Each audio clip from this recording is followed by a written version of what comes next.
what's your name? Assalamu alaikum warahmatullahi wabarakatuh. Wa alaikum salam wa rahmatullahi wa barakatuh.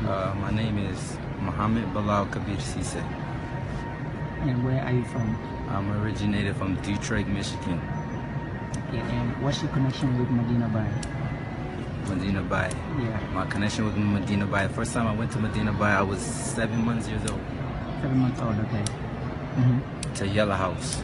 I don't remember it, but it was Yalla House. Yeah. I was the youngest in Yalla House, mashallah. MashaAllah. So if you ask me what's my connection with Medina, I'm from Medina. MashaAllah.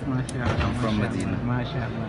And you studied the Quran in Medina Bay? Yes, I studied the Quran in Medina by Dar Imam. Dar Imam, mashallah. How long did you stay there? The longest I stayed in Medina was 8 years straight. Wow. But I've been going to Medina since I was 7 months old. 7 months old. Okay. Alhamdulillah. So inshallah, we're going to try to summarize this in Wolof. You're notable. On maa ngi tudd Mouhamed Bilal Kabir Cisse. waaw yow nee nga bi nga amee ñaari at ci la imam waxoon sa papa pour mu sopp si tur bi. waaw waaye loolu du ma ko wax si kaw interview bi du ma wax tur bi. waaw kon sa tur sa full name lan la mooy sa tur bi lépp lan la. sama tur la lépp. Mouhamed Bilal Kabir Cisse. Mouhamed Bilal Kabir Cisse. yaa ngi jàngee alxuraan ci daara imam seen Cisse kan moo nekkoon kan moo doon jàngal alxuraan foofu. alfa laa commencé ba ma amoon 6 at. waaw déedéet 5 at 5 ans laa dugg daara. waaw.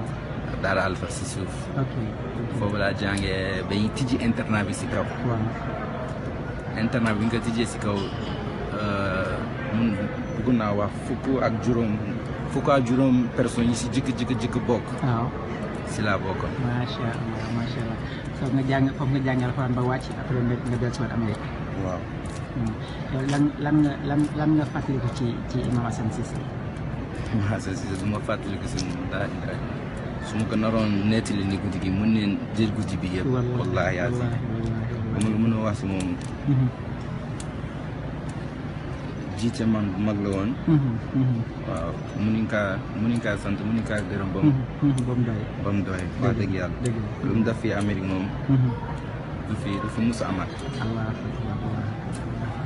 alhamdulilah jërëjëf ñu ngi lay ñaanal yàlla may fan nga gudd. amiin yaa rabbi ñun ñëpp amiin inshallah. Very nice talking to you. Thank you. Thank you very much. Jazakallah khair. Inshallah.